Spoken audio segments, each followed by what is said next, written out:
TNI Angkatan Laut dan Bakamla kembali melakukan pembongkaran terhadap pagar laut di pesisir utara Tangerang. Total sepanjang 9 km pagar bambu sudah dibongkar sejak Rabu kemarin.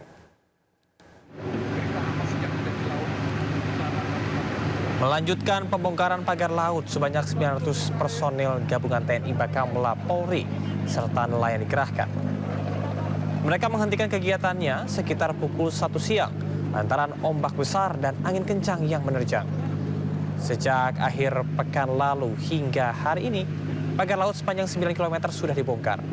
Pembongkaran diharapkan rampung dalam 10 hari ke depan. Hari ini perkiraan sekitar 9, sekian kilometer yang sudah berhasil digabung dari hari Sabtu, Senin dan sekarang. Untuk sisi barat atau di depan Tanjung Pasir ini sampai ke sisi baratnya Tanjung Kait itu sudah bersih. Insya Allah evaluasi hari ini sama tim kami nanti kami akan memindahkan posko di Tanjung Kait sebelah timur biar operasionalnya lebih mudah. Komisi 4 DPR meminta Kementerian Kelautan dan Perikanan untuk segera menuntaskan proses investigasi dan pemeriksaan terhadap pembangunan pagar laut di Tangerang, Banten.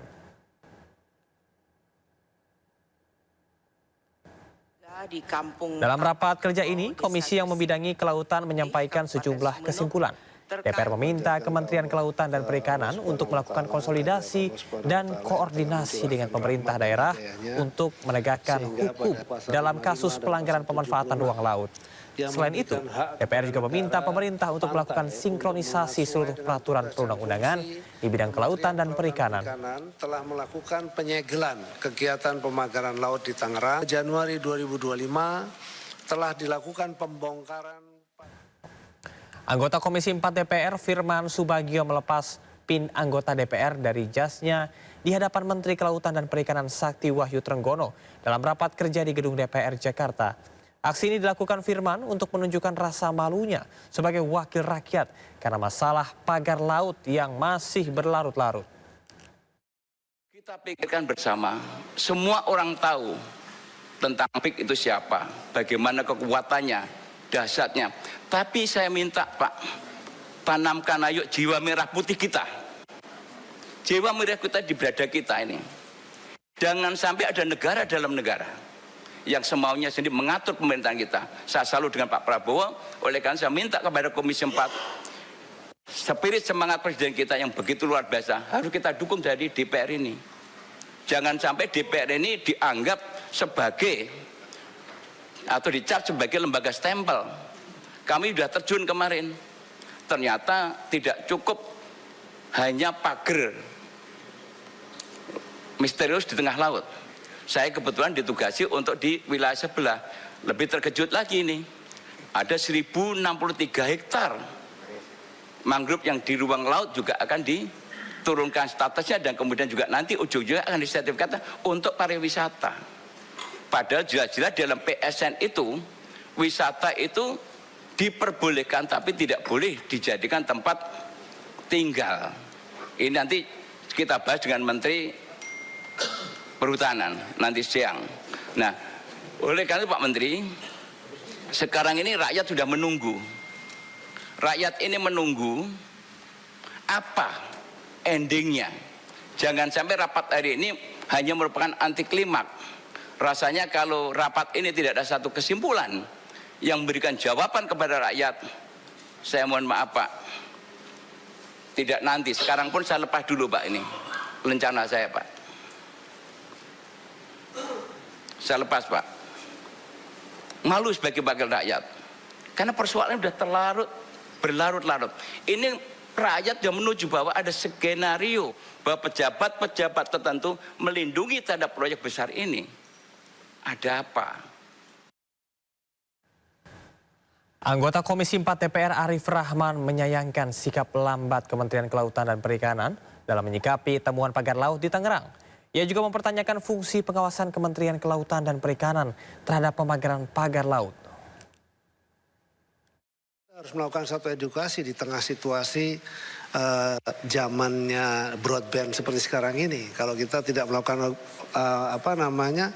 edukasi, akibatnya seolah-olah kita yang salah. Contoh misalnya kemarin itu ketika tersiar soal ada HGB atau sertifikat HGB, yang disalahkan tuh Menteri KKP, seolah-olah Menteri KKP yang mengkapleng-kapleng, padahal tidak seperti itu gitu ya. Bahkan kami pun baru tahu setelah diumumkan oleh Menteri ATR. Tapi yang pasti yang kami ketahui berdasarkan undang-undang memang tidak boleh ada penerbitan sertifikat di laut kecuali untuk suku tertentu. Salah satu contoh adalah suku Bajo. Dan itu pun sebelum diterbitkan oleh ATR BPN harus diterbitkan dulu KKPRL. Jadi seperti itu. Nah kemudian soal yang di Bekasi, kan di Bekasi sama juga, tidak memiliki. Jadi segala sesuatu yang tidak memiliki izin, kalau dia memiliki izin lokal seperti HGB dan sebagainya, itu adalah di darat. Begitu dia mulai masuk ke ruang laut, dia harus mengajukan izin KKPRL ke pemerintah pusat, dalam hal ini adalah Kementerian Kelautan Perikanan. Apabila itu tidak ada, pasti kemudian akan kita lakukan tindakan penyegelan dan kemudian kita usut sesuai dengan koridor tadi, denda administratif dan lain sebagainya. Kita tidak bisa masuk ke ruang yang lebih jauh. Ini semoga sudah bisa menjawab. Interupsi Ibu Pimpinan Arif Rahman, Nasdem. Izin Pak Menteri, saya hanya ingin menyampaikan bahwa memang tadi kan terbit di daerah yang kemarin kita lihat itu kan 3 sertifikat di 266 bidang. Itu memang bukan Bapak yang mengeluarkan, betul. Kita juga paham itu. Tapi kan Bapak punya fungsi pengawasan yang seharusnya sudah bisa mengetahui juga Pak, bahwa proses itu sudah berjalan. Karena kan pagar laut itu Pak, mohon maaf, tidak seperti sulap. Ini pagar laut atau sertifikat? Pagar laut Pak, tapi kan gini, ya. Mungkin mereka melakukan itu karena sudah punya sertifikat, merasa punya sertifikat. Memang bukan Bapak yang menerbitkan. Saya tahu bahwa itu adalah BPN, pasti yang menerbitkan. Tapi kan proses persetujuan harusnya pemanfaatan ruang laut itu kan ada di Bapak. Nah saya nggak tahu makanya kenapa harus ada koordinasi yang seperti pimpinan tadi bilang Pak Alex, bahwa kalau memang merasa ini tidak punya kewenangan, kita bikin panja atau apa untuk mencari Pak. Karena saya yakin problem ini juga ada di seluruh Indonesia gitu loh. Nah ini yang perlu, jangan sampai Bapak setelah ini akan capek klarifikasi masalah pagar-pagar ini Pak. Karena ini tiba-tiba habis dicek muncul di Surabaya. Nanti habis ini di Makassar pasti ada. Ini akan selalu muncul. Nah, saya hanya mempertanyakan bagaimana koordinasinya, karena bagaimanapun yang ada HGB-nya itu di wilayah Bapak, laut Pak. Pokoknya urusan air asin itu di Bapak lah, gitu kan. Dan HGB itu adanya di wilayah Bapak. Nah, bagaimana fungsi pengawasan Bapak pada saat pagar laut itu ada dan Bapak secara keseluruhan kementerian ini tidak menyikapi secara awal gitu Pak. Itu yang saya maksud, fungsi pengawasan Bapak terhadap pagar-pagar laut itu yang ada gitu loh. Jadi saya juga paham bahwa ini adalah tugas dan wewenang dari BPN untuk mengeluarkan HGB. Kalau memang Bapak ada kesulitan untuk itu, sampaikan ke kita. Kita akan merekomendasikan untuk melakukan panja supaya bisa berkoordinasi dengan BPN dan yang lainnya. Apalagi Bapak juga kan misalkan ada Pol Airut di sana, ada Angkatan Laut di sana kan bersama-sama Bapak. Nah ini yang harus saya jelaskan. Mungkin itu Pak. Terima kasih Pak Menteri, mohon maaf. Terima kasih Bu Pimpinan. Anggota Komisi 4 DPR Sony Dana Paramita juga mengincar Menteri Kelautan dan Perikanan Sakti Wahyu Trenggono. Sony meminta ke Menteri Kelautan untuk jangan takut untuk mengungkap pemilik pagar laut.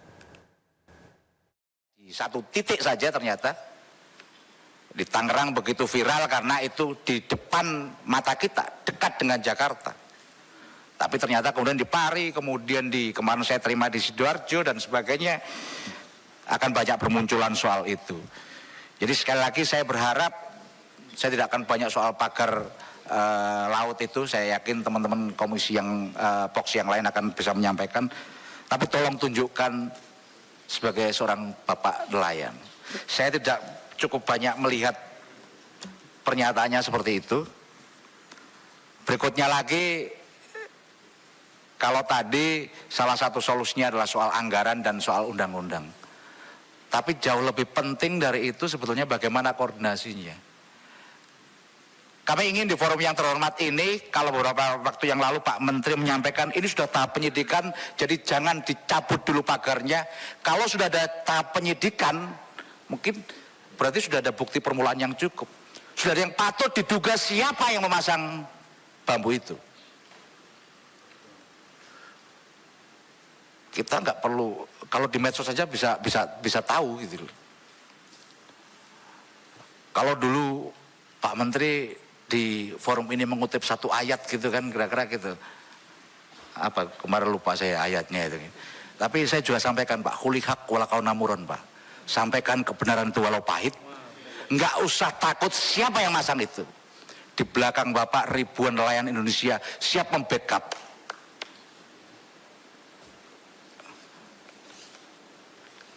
Di masa kayak gini keberanian adalah kemewahan Pak.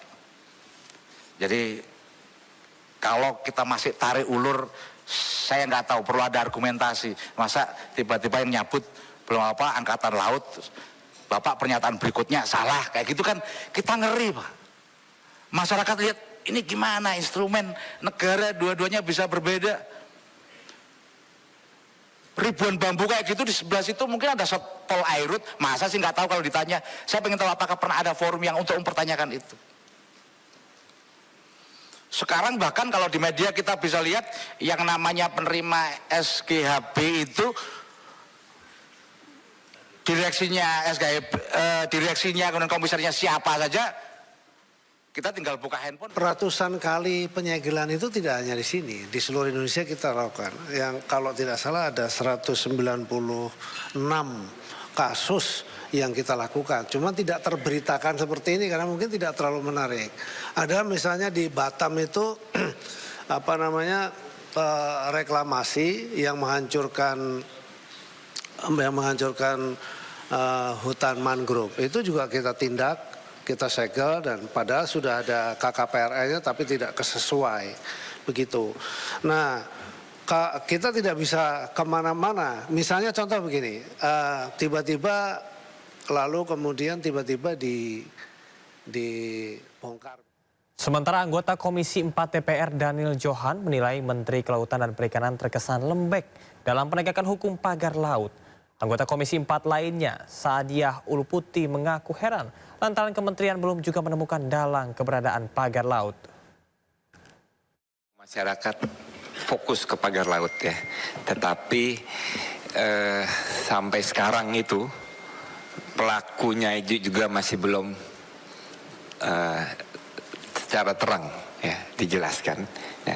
Tetapi kemarin Komisi 4 langsung dipimpin oleh Ketua dan pimpinan sudah melakukan kunjungan sidak langsung ke pagar laut itu juga memberikan sikap yang tegas ya. Nah, sikap tegas dan kunjungan ini juga memberikan harapan bagi kita semua agar bisa mengungkap dalang di balik pemagaran sepanjang 30 km yang ada saat ini ya. Kita juga mengapresiasi tindakan yang sudah dilakukan oleh pemerintah. Cuma tadi setelah mendengarkan pemaparan Pak Menteri ya, rasanya kok nggak ada semangat upaya dalam penegakan hukum. Ya, meskipun Pak Menteri menjelaskan hanya di dalam aspek administrasi. Ya, saya konfirmasi ke para senior. Di sana kan ada penyidik Pak di KKP. Lalu untuk apa penyidik kalau tidak ada tindakan hukum? Ya, jadi sesuai dengan arahan juga dari pimpinan dan kita semua agar pemerintah termasuk dalam hal ini KKP bisa segera mengungkap secara clear, secara jelas, bukan hanya membongkar tetapi juga melakukan tindakan hukum agar masyarakat bisa meyakini Indonesia ini adalah negara hukum ya. Tadi sempat saya sampaikan Pak Menteri, kita kunjungan ke sana itu dari darat sampai ke batas pagar laut itu sekitar 1 kilo. Soal bagaimana dengan siapa sebetulnya memasang. Jadi sampai dengan hari ini masih dalam proses penyidikan. Ya memang tuntutan dari para masyarakat pengennya hari ini diusut, disegel, besok juga udah langsung ketahuan. Tapi tidak mudah juga karena kami mendapat beberapa petunjuk tapi tentu kan juga harus dipanggil dan kemudian ditanya apakah yang bersangkutan betul melakukan itu dan seterusnya, karena memang terus terang kami tidak memiliki satu alat pengawasan yang tadi disampaikan itu ya. Kami sudah mengajukan sebenarnya untuk kemudian kita bisa memiliki digital surveillance begitu, tapi sampai hari ini kita belum punya. Dan kemudian kalau soal koordinasi, Pak, kita sudah sering melakukan koordinasi dan masing-masing sudah paham bahwa kalau menerbitkan atau mengizinkan ini, mengizinkan itu nggak boleh. Dan kita sudah sering koordinasi, tapi tetap saja memang masih terlanggar ya. Sudah itu memang menjadi dan tanggung jawab pengawasan memang terus terang bukan hanya di kita, tapi tanggung jawab pengawasan semua pihak. Daerah juga punya wewenang untuk melakukan pengawasan, kementerian, lembaga lain juga punya kewenangan untuk melakukan pengawasan dan kita juga. Dan koordinasi selalu. Tapi insya Allah ke depan kita akan selalu tingkatkan sistem atau koordinasi soal pengawasan tersebut. Karena memang luas wilayah kita itu seluruh Indonesia. Dan tadi sudah saya sampaikan, kebetulan saja yang terjadi di Tangerang ini, sebetulnya kejadian seperti Tangerang ini sebelumnya sudah banyak sekali. Tadi saya sampaikan, kita sudah menghentikan 196 kasus, ya, yang semuanya itu adalah bermuara pada kegiatan pembangunan di ruang laut. Kasus pagar laut di Tangerang ini pada saat Pak Menteri Wahyu Sakti Trenggono menjadi Menteri 5 tahun kemarin ya Pak ya. Dan baru terungkap setelah viral, rame di media sosial. Seakan-akan satu institusi yang besar yang bernama KKP yang mengurus laut itu tidak berfungsi, mohon maaf. Ada Dirjen Ruang Laut PRL, ada Dirjen PDSKP. Di mana selama ini, Pak? Tadi Bapak menyampaikan ketika Pak Ketua sampaikan, sudah menemukan belum siapa dalang di balik pembangunan pagar laut? Bapak menyampaikan belum. Benar ya Pak? Belum. Aneh Pak. Jujur terus terang, memang menemukan orang jujur di negara ini susah. Dan kalau hari ini pun KKP menyampaikan belum menemukan siapa dalangnya, terus terang sebagai wakil rakyat kami juga heran juga Pak. Bukankah KKP punya semua sarana yang ada? Jawab kepada kami secara jujur Pak, apa masalahnya?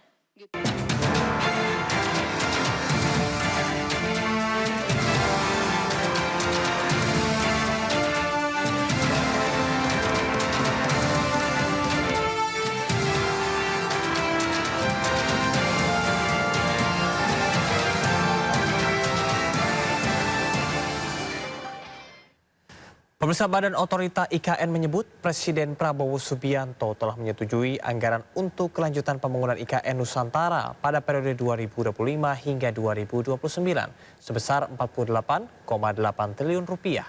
Dan untuk tahap kedua pembangunan IKN pada 2028, Presiden menargetkan IKN menjadi ibu kota politik. Badan Otorita IKN menyatakan Presiden Prabowo Subianto telah menyetujui anggaran untuk kelanjutan pembangunan Ibu Kota Negara atau IKN Nusantara untuk periode 2025 hingga 2029 sebesar 48,8 triliun rupiah. Kepala Badan Otorita IKN Basuki Hadi Mulyono dalam keterangannya mengungkapkan bahwa pada tahap kedua pembangunan IKN yaitu pada 2028, Presiden Prabowo Subianto mempunyai target IKN menjadi ibu kota politik. Karena itu Basuki mengaku mendapatkan tugas untuk menyelesaikan pembangunan infrastruktur ekosistem yudikatif dan legislatif baik untuk kantor dan huniannya. Ia menuturkan dibutuhkan alokasi dana APBN sebesar 48,8 triliun rupiah untuk menyelesaikan target tersebut. Selain itu, anggaran tersebut juga akan digunakan untuk memelihara serta mengelola prasarana dan sarana di IKN yang sudah selesai. Basuki menambahkan hingga saat ini APBN yang telah diserap untuk tahap awal pembangunan IKN atau pada periode 2022 hingga 2024 adalah sebesar 89 triliun rupiah. Jadi kami melaporkan pada saat tahap awal 2022 sampai 2024 APBN telah menginvestasikan 89 triliun untuk jalan tol, 47 tower hunian, air minum, sanitasi, embung, kolam retensi, perkantoran, kemudian kantor sekretariat, dan sarana peribadatan seperti masjid dan basilika dan gereja yang kesemuanya dikerjakan oleh Kementerian PU sebelumnya. Menteri Perumahan dan Kawasan Permukiman Marwarar Sirait menyatakan para menteri dan kepala lembaga terkait telah mengadakan pertemuan dengan Presiden Prabowo Subianto untuk membahas mengenai keseriusan investasi dari pihak swasta yang telah menjalankan peletakan batu pertama, di mana pihak swasta yang sudah groundbreaking akan ditinjau untuk memastikan kelanjutan investasi.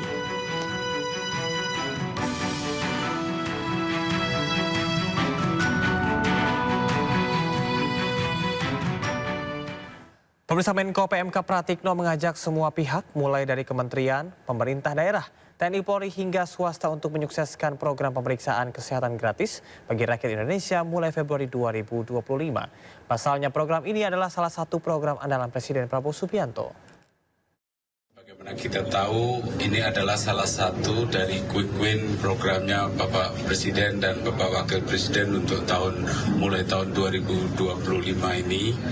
Dan program ini sangat-sangat besar karena harus melakukan pemeriksaan kesehatan ya sebanyak mungkinlah. Kami juga senang juga ternyata dari hasil survei terakhir itu menunjukkan harapan masyarakat, sambutan masyarakat sangat tinggi terhadap program ini. Nah, karena sambutannya tinggi, tentu saja kita juga tidak ingin mengecewakan masyarakat.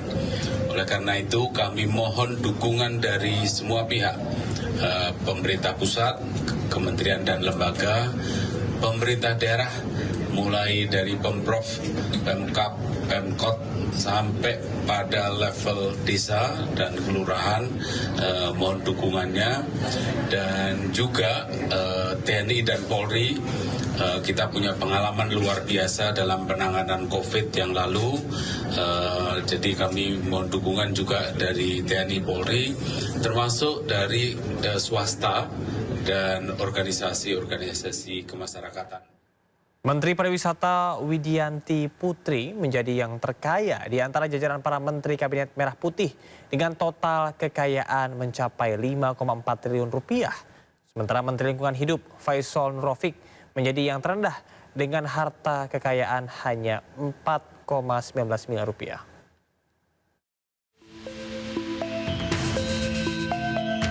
Komisi Pemberantasan Korupsi KPK memastikan seluruh penyelenggara negara Kabinet Merah Putih telah menyampaikan laporan harta kekayaan pejabat negara LHKPN. Berdasarkan laporan tersebut, harta kekayaan paling besar dimiliki oleh Menteri Pariwisata Widianti Putri. Jumlah total harta Widianti mencapai 5,4 triliun rupiah. Widianti mempunyai 7 aset rumah dan bangunan dengan nilai total 152 miliar rupiah. Ia juga mengoleksi sejumlah mobil mewah dengan nilai total 19,4 miliar rupiah, sedangkan harta bergerak lainnya yang dimiliki senilai 43,8 miliar rupiah. Wanita kelahiran 8 Desember 1970 ini merupakan pengusaha di sektor energi dan punya surat berharga senilai 5 triliun rupiah, kas atau setara kas sebesar 67,16 miliar rupiah, serta harta lainnya senilai 77,7 miliar rupiah. Secara berturut-turut pejabat terkait di urutan berikutnya adalah Menteri Kelautan dan Perikanan Sakti Wahyu Trenggono yang punya kekayaan sebesar 2,7 triliun rupiah. Sedangkan Menteri BUMN Erick Thohir berada di urutan ketiga dengan harta kekayaan 2,3 triliun rupiah berdasarkan laporan Desember 2023. Secara umum jumlah harta dari 123 pejabat yang telah menyerahkan LHKPN-nya memang beragam. Di antara mereka ada yang memiliki harta di bawah 10 miliar rupiah. Pejabat negara dengan LHKPN paling rendah adalah Menteri Lingkungan Hidup, Faisal Nurrofiq dengan harta kekayaan hanya 4,19 miliar rupiah. Sedangkan Menteri HAM Natalius Pigai memiliki harta 4,37 miliar rupiah per Juni 2019. Natalius diketahui belum melaporkan LHKPN terbaru di tahun 2024. Pemerintah telah mengumumkan mulai 2026 penyelenggaraan ibadah haji tidak lagi berada di bawah Kementerian Agama, namun akan dikelola oleh Badan Penyelenggaraan Haji, dan pengalihan penyelenggaraan haji mulai 2026 ini dinilai bisa menjadi reformasi paling progresif dalam tata kelola ibadah haji di Indonesia. BPH Haji yang telah dibentuk ini harus segera menunjukkan kemampuannya dalam memenuhi amanah yang besar dengan melibatkan para profesional termasuk ex-penyidik KPK. Diharapkan BPH dapat menjaga tata kelola yang bersih dan transparan dalam setiap aspek penyelenggaraan haji. BPH Haji diharapkan menjadi pelaku perubahan nyata, mengubah paradigma lama dalam pengelolaan haji, dan menjadikan haji sebagai bagian dari pembangunan sosial dan ekonomi umat.